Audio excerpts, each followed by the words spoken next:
Hey guys, so this is the Tanchjim Fission, one of the latest IEM monitors that for $129 offers a plethora of customizations to the sound signature, helping the user to tune these exactly as they please. So, does it deliver? Well, let me explain.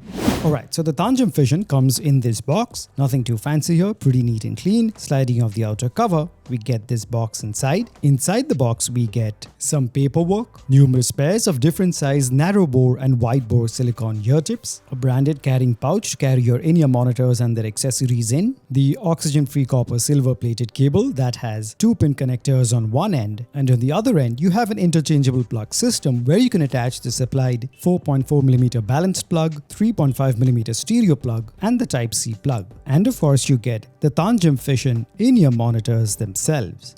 Now, in terms of the specs, the Tanchjim Fission packs a single dynamic driver, which is their self-developed 5th Gen DMT5, and it has an impedance of about 16 ohms. So once again, these would be categorized as really low impedance IEM monitors that your phone should easily be able to drive. Then again, because of the poor quality of the DACs in our smartphones nowadays, if you want just the best audio quality and volume that these can produce, it's always a good idea to pair them with a portable DAC. Nothing too fancy or expensive, just something that can make sure that your IEM monitors can perform to their full potential without leaving any quality or volume in the tank. And what you get is just the best audio quality that your IEM monitors can produce. And as always, the ones that I personally use will be linked in the description below. Now, if you happen to use the USB-C plug, then this gives you a host of other features coupled with the Tanchjim app and letting you customize the sound even further. So that's something you can check out. Now, the Tanchjim Fission comes with 3 sets of tuning nozzles in total, and one of them come attached. So what I have attached here is the brass tuning nozzle that is marked with a C, and apart from this, you have a titanium set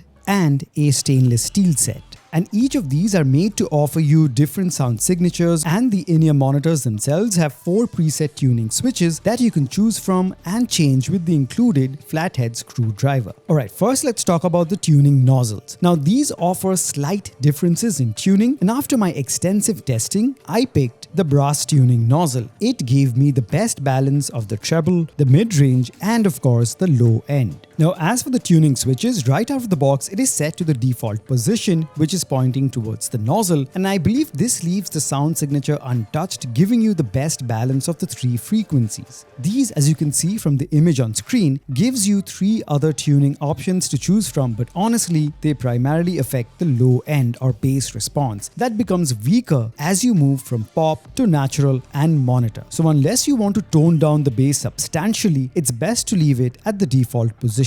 Alright, talking about the build, it is solid, boasting an all-metal shell with supposedly sapphire glass accents at the center. It is quite compact and sits almost flush with your ears. The feel is lightweight but extremely comfortable and ergonomic even for small ears like mine, and you shouldn't have any issue of ear fatigue even with long listening sessions. The cable is also one of the better ones. It doesn't feel cheap and flimsy, and it doesn't tangle easily. But the biggest advantage of this cable is the modular plug system that gives you further flexibility for compatibility with various devices. And as mentioned, if you use the Type-C plug, it lets you further tweak the sound to your liking using the Tanchjim app. So that's definitely a neat trick up its sleeve.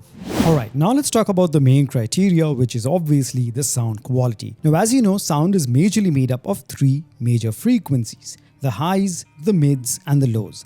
The highs or the treble response where the really sharp sounding instruments are, the mids where the vocals are, and the low end or the bass response. Alright, starting off with the highs or the treble response. The treble response on these are very nice with a blend of detail, richness, and clarity. It offers decent treble extension with impressive detail retention but doesn't sound sibilant or harsh. The sound of crashes and cymbals are distinct and sound authentic, and even on busy tracks, the instruments in the treble range is clearly audible, which just adds to the overall richness of the track. The highs overall have good sparkle while packing ample detail to do justice to the tracks. Next up, we have the mid frequencies where the vocals are. Now, the vocals on these are bright, moderately forward, and sit at the sweet spot where they don't sound hollow or synthetic. Male vocals maintain the natural warmth and tonality, and the upper mids do not bleed into the treble response. Instruments in the mid-range sound warm and rich, and the strokes of guitars sound organic and packed with detail. Instrument separation coloration is also impressive with no overlap or clutter with the vocals. Overall, the mids are bright, mildly warm, and rich. And finally, we have the low end or the bass response. Now, the low end on these are a mix of both the mid bass as well as the sub lows. It mostly leans towards the mid bass, which means you get a hefty amount of the mid bass slam, which is thick, tight, and punchy. The bass is also quite fast and well textured. The sub low rumble, while not as pronounced as the mid bass, is still very much audible depending on the track. Now, the soundstage on these are moderately wide. Not the best that I've heard, but maintains a commendable stereo effect. The imaging is rather better with a solid representation of the position of instruments in the track. Alright guys, just to summarize, the Tanchjim Fission turns out to be a solid choice for most beginners as well as seasoned listeners who want that extra flexibility with both the various connectivity options as well as the extensive tuning options with the sound profile. At $129, it is pretty much the complete package and yet another solid pair in their already impressive lineup.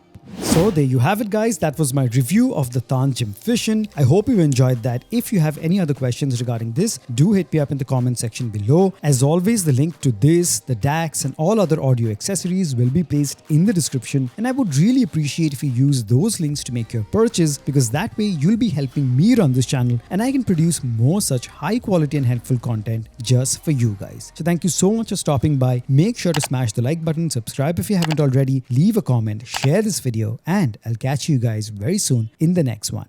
Cheers.